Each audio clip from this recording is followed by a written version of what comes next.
You stop, Jeff. Just stop. 2 to the first is 2, and 2 squared is 4. Take a second and try to graph that. Imagine what would happen if I went to -3, -4. What would happen if I kept going back? -100. What do I get when I put a -100 in? I get 2 to the -100, which is 1 over 2 to the 100th. Is that 0? But it's really damn tiny, right?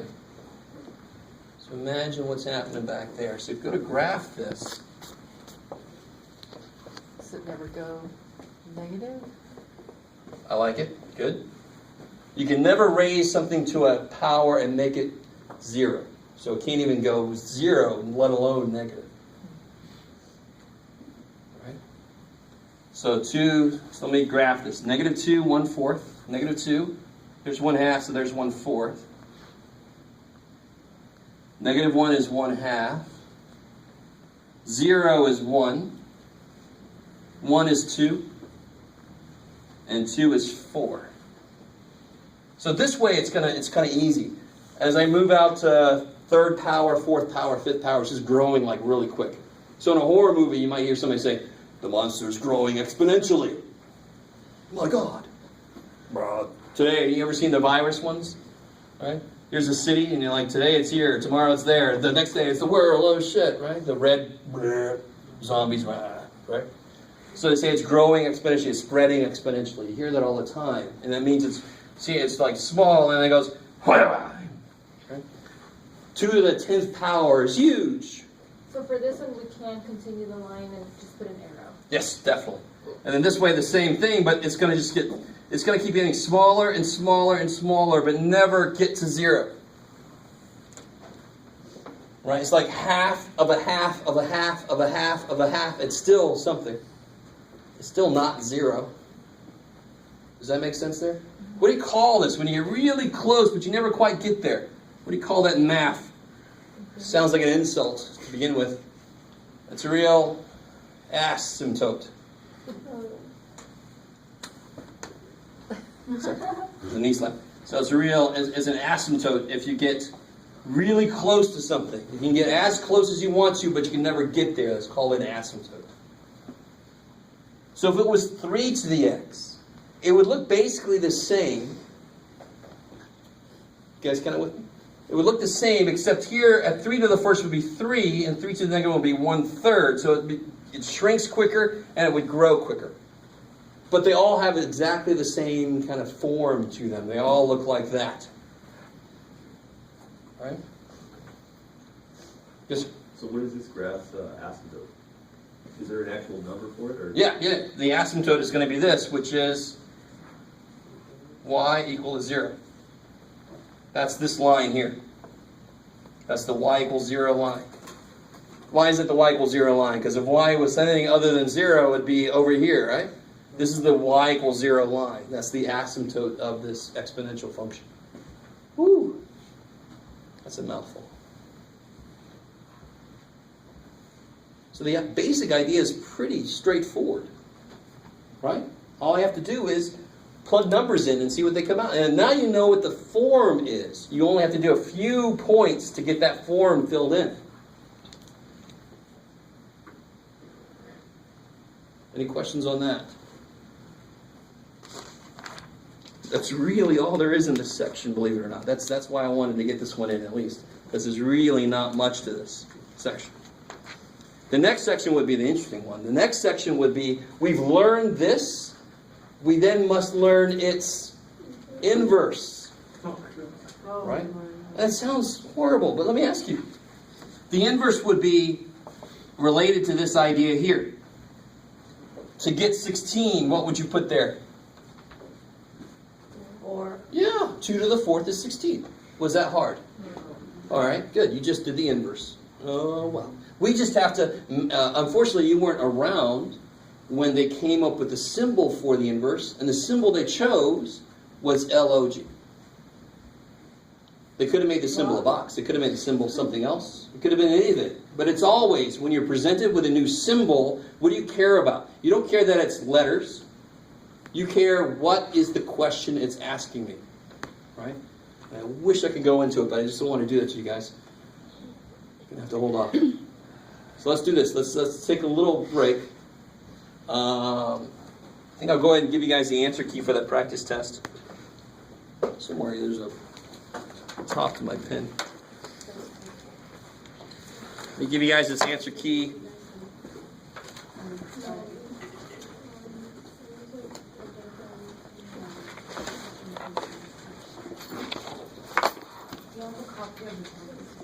Yeah, hold on.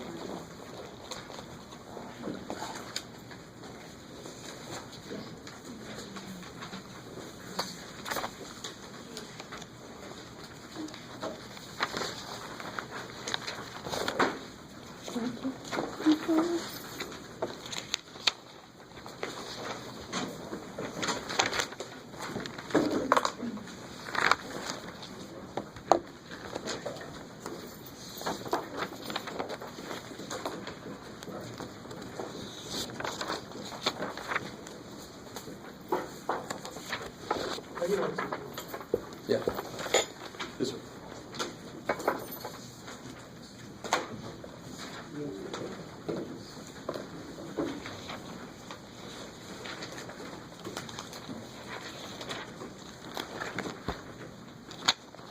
What does 1R mean? Where are we at? Sorry? With the answer key? Yes. 4B? No, that's remember the symbol? What does the symbol mean? Range? No, all real numbers. That's an R with an extra spine means all real numbers.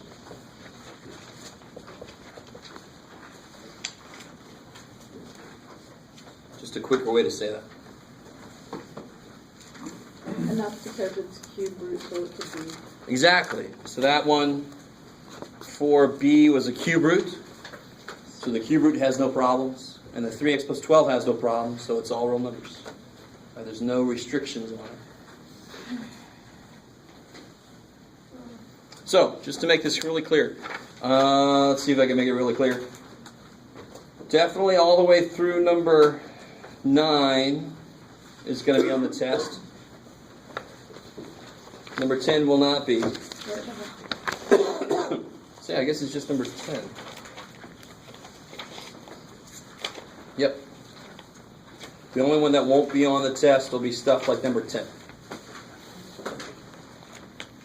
Because we didn't make it to logs. I know you're all beat up about that. Let me see. Yeah. Is there a lot of that in pictures? A lot of what? Logs? No. There's not a lot of algebras.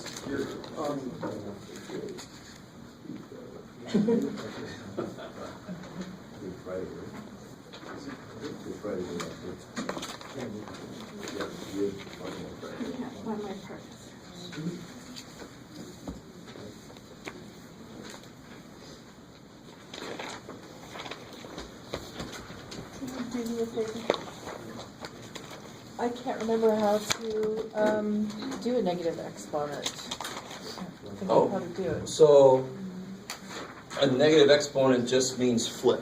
That's all it means. So if I see 2 to the negative 2, that becomes 1 over 2 squared. Oh, right. 1/4. Okay, so what if you have like negative, it's like 2 to the negative 2/3 or 2, Okay. 1/4 or Let's do something like that. that. All right, let's do one that I would actually give you. So like 8 to the negative 2/3. Should I leave it like that or just? How do we rewrite it right off the bat? What's the negative power mean? It's I would gonna make it be into on the another- bottom. No, like Good. So the 8 to the 2/3 goes down here. Okay, so the whole thing comes down. And then you just rewrite the cube root and the, right? Because on the bottom is the root. Oh, I see, so you go, But all that's going to happen on the bottom. So I have to do this one. Okay. Oh. so the 3's, the cube root, is the, to the second power outside of the bottom? Oh yeah, that's the easier way to do that. So it's like, Because you could put it on the inside or the outside. but it's it's just like easier. this, right? Are we going to be doing number 11 as well? Yes, actually, I'm going to do that together with you guys.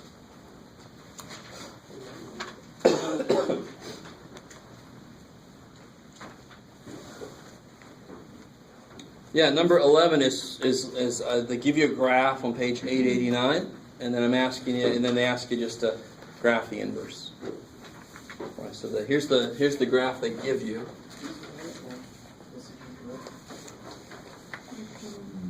Oh, Okay. I forgot. So that's just where you find the original points and then flip them and then have the mirror image. Yes, exactly. So, That's easy. yeah. So if you want to try this one out, and then we'll talk about it. This is that number, the last one, number 11. Okay. It refers you back to number 105. It looks like this here.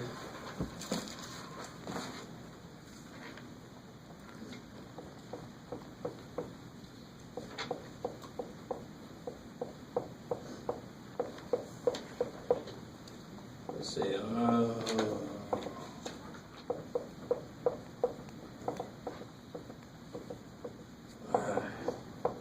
That's as exciting for me as it is for you. Let's see.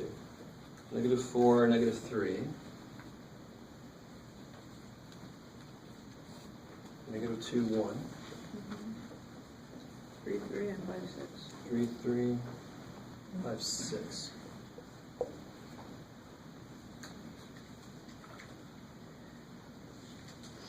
So it looks like that.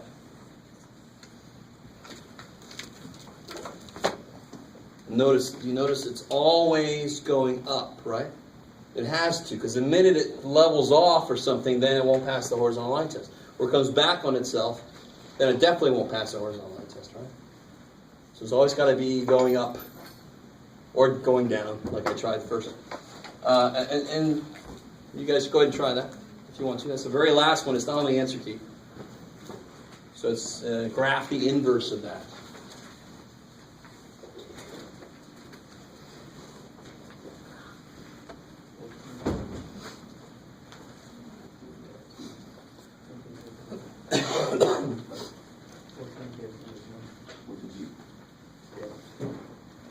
How do you know what to use the vertical versus the horizontal? Vertical line test tells you if something is a function. Horizontal line test further tells you if that function has an inverse. Right? So this is a function all day long. That's a function. It passes a vertical line test. But it does not have an inverse because it does not pass the horizontal line test. No. That function there, is it a function? Is this a function? Yes. Why? Vertical line test. Passes a vertical line test. Is it invertible? Is it 1-to-1? Yeah. Yes, because it passes a horizontal line test. Yeah. And I let me see real quick. There's so many little things about how to look at this. It's really hard to fit it all in. But the reason, so I have to do a vertical line test on this to see if it's a function. Now, if I flip it, like I was going to do inverse, is that a function? Because it doesn't pass a vertical line test. So the horizontal line test is a shortcut. It says don't flip the dude. Instead of doing a vertical on the flip of this, just do a horizontal the way it is now. So the horizontal line test is like the vertical line test on this guy flipped, but instead of flipping the dude, just flip the test. I'm hoping that makes sense to somebody out there. That's a nice way to look at it. That's why we have a horizontal line test. If I flipped it, this does not pass it, so there's no inverse function. That's not a function. So instead of actually flipping it, I just do horizontal line test on the way it is now to see if it would have an inverse function. How is something that's not a function look algebraic?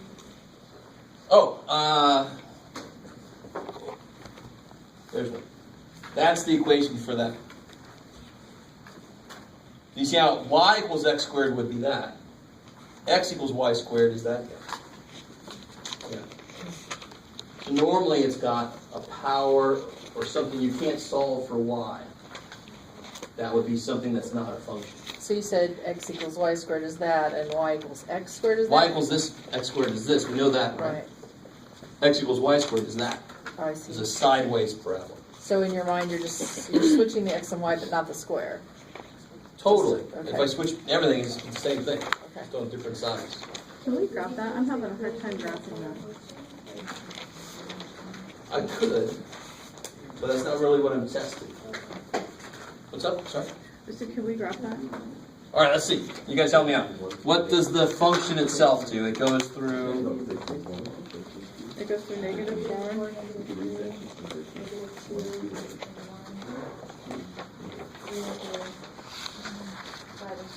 Okay, so the inverse has got to go through -3, -4, 1, -2, 3, 3, 6, 5, right? That's all you got to do. Plot those and connect them. So if we got -3, -4 is there. 1, -2 is there. 3, 3 is there. Matches, that's like right on the mirror, right? It's like when you touch the mirror, the other guy on the other side touches the mirror too. Freak. And then 6, 5, throw a 6 in there. 6, 5 is there. So I got boom, boom, boom. See, there's the mirror. So it's touching the mirror right there.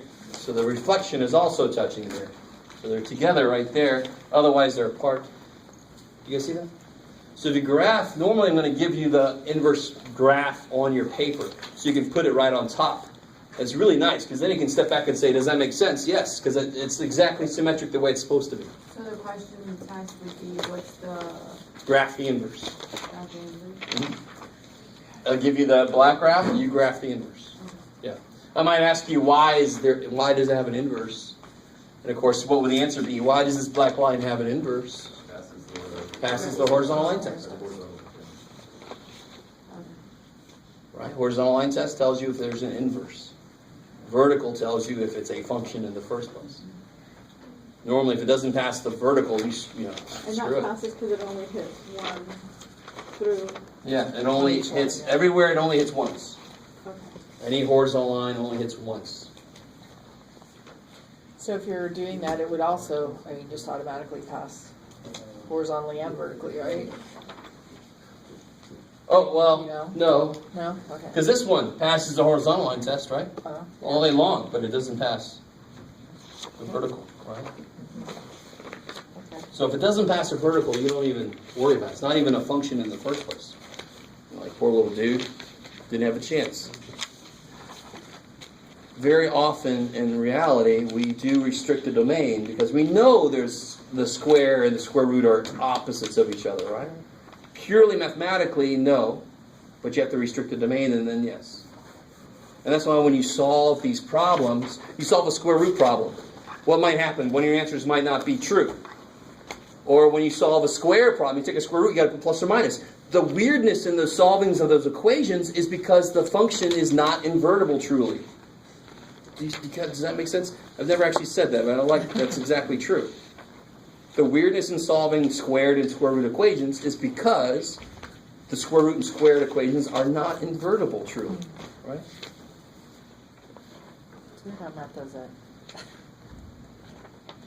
Turn back around on each other. I know, it's crazy. It has to. It actually has to be Right. coherent, yeah. Can we do on the math number 5, the review? Okay. Wait, is it number 5? It's the one with the house. Number 8. Yeah. The one you're trying to make a play area for your dogs, right? And there's one more. Is that one there? I like this one because if I just say you're going to make a rectangular area, what's the largest area you can make? You should be able to just go It's a square. square. Because the answer is always a square if you have all 4 sides. So if I give you a problem where one of the sides is missing, or you have more than one thing, then the answer is not a square. So in this problem, you have the house is there, and you're going to put the little play area like that. It's number 8 on the practice test.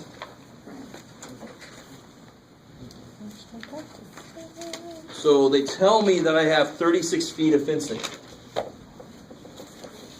How does that play in? What are my variables going to be in this case? And what are they going to represent? Width of line. Cool, so I can call that x. Doesn't matter who you call what. Right? All our numbers will end up the same at the end. So how do I write something that relates this to that picture now? So this is what they tell me. 2x plus y equals 36. Good. So the distance around here. Now I'm not going to include that because they don't have to put fence there, do I? No. It's right up against the house, brick house. That dog ain't going to get through that. What kind of dog would be like? So it'll be 2x plus y. That's all my fencing has to go into making that. Normally in a test, I'm a little more careful. I say you want to use. Did I say that? No. But you want to use all the fencing. I always have some smart ass say, well, it's easier if I don't use all the fencing. Screw it. You're going to use all the fencing, right? So is everybody with me on that? Is that cool? It's like a perimeter, but you didn't have to go this side. What do they ask me about?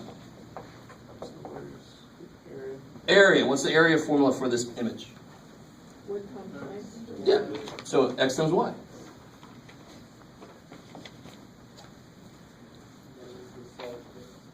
And then, see, the first problem we did was kind of rough. It was kind of rough to go through. But do you see how almost every problem feels the same? They tell me something, then they ask me something. I use what they tell me in what they ask me. So how do I use this in this? What do I do? Now you solve for that. Solve for what? Can you isolate your y so maybe? Good. I would solve for y, so they don't have to divide by anything, right? So if I solve this for y, what do I get? L equals negative 2w plus 36. Okay, you can write it like that, or you can write 36 minus 2x. It doesn't matter, right? That's a little better, because then you'll end up with your x squared in the right place, right, at the end, so you know what b and a are. Are you guys with me so far? I forgot. I have a... Oh, well, that's what I was going to look for. I have a handout I gave out a long time ago I was going to look for. I forgot that. It goes over this ask me, tell me stuff. How do I rewrite the area now? X times negative 2x. Kick-ass. And if you bring this through, you're going to end up with a quadratic. So then it makes sense they're asking for a maximum area because it's going to be where the vertex is. So if I bring that through, what do I get? Negative 2x squared plus 36. And then you know how to find the vertex very quickly, right? Go ahead and try to finish that out. Find that vertex.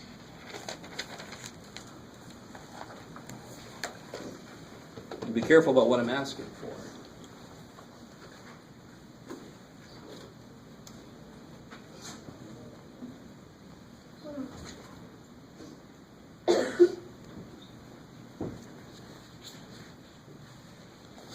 Okay, so you end up with 9. What does that mean? That's where I got hung up. Ah, okay. So the shortcut here is negative b over 2a, cool. Negative 36 over twice negative 2. Good, so you get 9. And in the picture, what's x represent? Your width. The width. So I know the width is 9 feet. There's two ways to do this. I've got an area formula right there, because what am I asking for? What's the problem asking for? What's the maximum? What's the area, right? The biggest area. So I can just plug, actually it's right here. It's right there, it's even better. I can just plug a 9 in to see what the area is. Or, maybe visually better, what's y? Negative 2x. Yeah, so y is negative 2 times 9 plus 36. Negative 18 plus 36 is 18. Is that a square? No. But what's interesting is the side that there was only one of is twice as big as it would be if it was a square. You guys kind of with me? Interesting. Okay, so not really interesting. So then what's my area? 18 times 9. 18 times 9. I thought it had to be a square to get maximum area. No, again. If I have to use all four sides, there was one side I didn't have to use. One side was already there for me. Right. So that's why, But I mean, wouldn't a square shape be the biggest area you could get? nope, not necessarily. If you have to enclose it all the way with your fencing, yes. What's the area here, sorry? 162? Yeah. Square feet. Cool. So that would be the answer for this. I might ask you for both the dimensions and the area, so you'd have to give both of these anyway. You guys kind of with me? Let me see. So I know it's 36 feet of fencing, so if I made a square out of that, and actually let's be smart about this. I mean, the wall would be. So I don't have to use this square, side. right? This is still a house. Right. But if I want 36 feet, let me see if you guys can get this. How long would each side be to make it square? 12. I love it. 36 divided by 3. What's the area of this?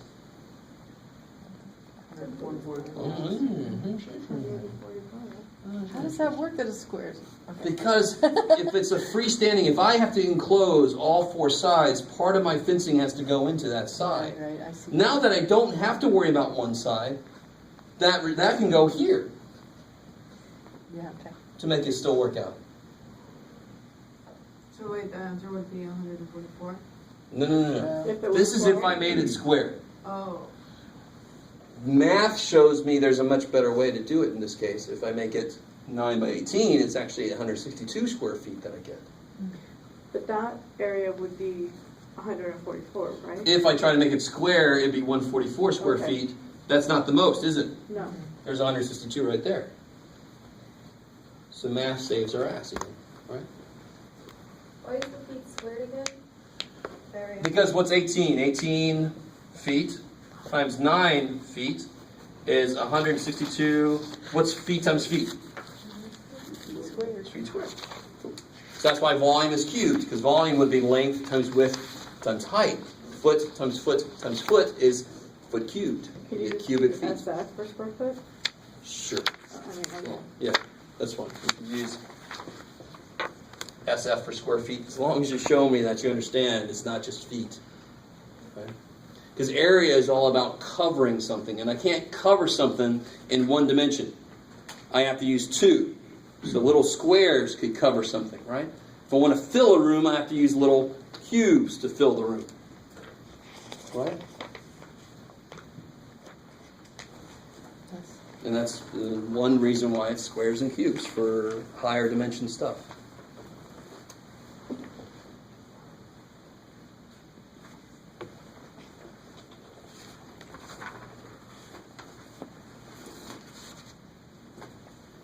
Oh, good. That's the answer I got. Suddenly I couldn't remember if I got that answer. I don't know. I'm averaging about a 97 or so on my practice test answer keys. It's pretty good. If you ever have a math teacher that says they never make a mistake, then you're like, shut up, you idiot. Right? I make mistakes. So if you see something on here that you think is wrong, just bring it up. I could very well have made a mistake. Right? If that bothers you, it's too damn bad for you. I am human. I make mistakes. Right? If you prick me, do I not bleed? Just like Will.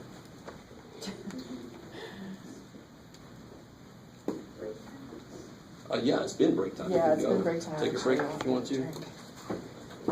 Hang out here if you want to. I Yeah. have a question. On here, you probably have to look at what I'm doing, 'cause I don't know where I'm getting from now. I'll look at the question back. But how do I know? Okay, so like here I have my width and my length, so my area is width times length, so I take my Good. I like it. my, L goes in there for L. Cool. right? Okay. Yeah, you're just substituting that in for L. I like it. Okay. But how do I know over here that I'm solving for the width and not Because what letter's in here? the W? W. This shortcut always solves for the variable that you see. Okay. Always. So that's why when we introduced it, it was X, because we were dealing with functions of X. Okay, and then I have one more question, just real quick. Probably sounds stupid. Okay, so, I don't know what the hell it's at. Okay, so like, 2 to the negative 2. How do I know that that's 1/4 or whatever it was? Because what's the negative power do? Negative power flips things. So all of a sudden my brain went dead when you were talking about that. I'm like, wait a minute. And I think I showed this, but just to prove to you guys again that negative powers mean flip. Mm-hmm. what's x squared over x cubed? There's two ways to do that. What do you do with the powers? So you get x to the, X to the, -1, right? 2 minus 3. uh-huh, But if I do this another way, isn't this 2x's over 3x's? So how many x's cancel? 2, And what's left? 1 number. Yeah. So that must mean the same as that. So negative powers just mean flip. Okay, So if I see x to the -4, that's 1 over x to the 4. okay, So 2 to the -3rd, it'll be 1 over 2 cubed, which is 1 over 8. oh, okay. So if 2 cubed is 8, 2 to the -3rd is 1/8. It's another kind of way to do it. To the negative third would be 1 over 2 to the third, which is 1 over 8. Okay, so 2 to the -2 equals 1 over 2 to the 2, which is 1/4. Okay, Kick ass. brilliant. See, Just go there. Oh, yeah. if I can get it, I can get it. Thanks, Yogi Berra. Yeah, right? Brilliant. Thank you, Captain Obvious. As my husband would say. Thank you, Captain Obvious. Yeah, good. Multiply by 7, subtract 5. Oh, but this is the inverse of this. Yeah, and whenever you have fractions going on, things get a little weird. I know, I'm trying to make the 5 first and then use it to mark. So I multiply by 7. And because, now watch, I want you to see. If, see, it's really hard to do what I was trying to do before, like this adds 5 and this subtracts 7, like what the hell? Yeah. But if I, and that's what you're thinking on that, but watch this, if I put these back together to begin with, multiply by 7, is that cool? Oh, Make an yeah. LCD, I get 5x plus 35 over 7. And the inverse you got would then be multiply by 5, so you get 7x minus 35 over 5. Is that cool? Yeah. So see how this multiplies by 5 and this divides 5, this adds 35 and this subtracts 35. That's what I was saying earlier. Somebody said, well, can't you simplify? And then I said, yes, but then it's you can't see the relationship anymore, right? That's why I asked you if it was right, because I didn't see the relationship. And that's between the these. algebraic method. You can't always guess what the answer is going to be, so the math will always work. Sometimes you can see it, sometimes you can't. Yeah.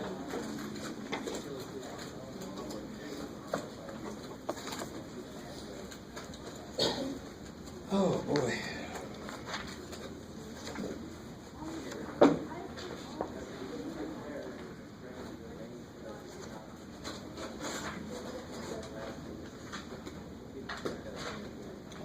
Can you double check my quiz before you read it?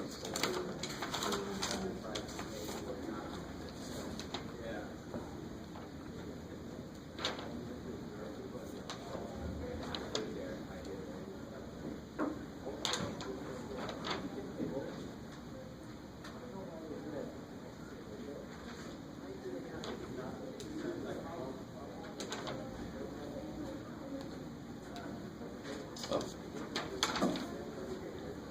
So the after before. So that 5. Just break the inside. So keep it 27. You can do keep it at 5. You can. So 5 should still be in there. And I don't think it was. Oh yes, that's the 8th power, not 6th power.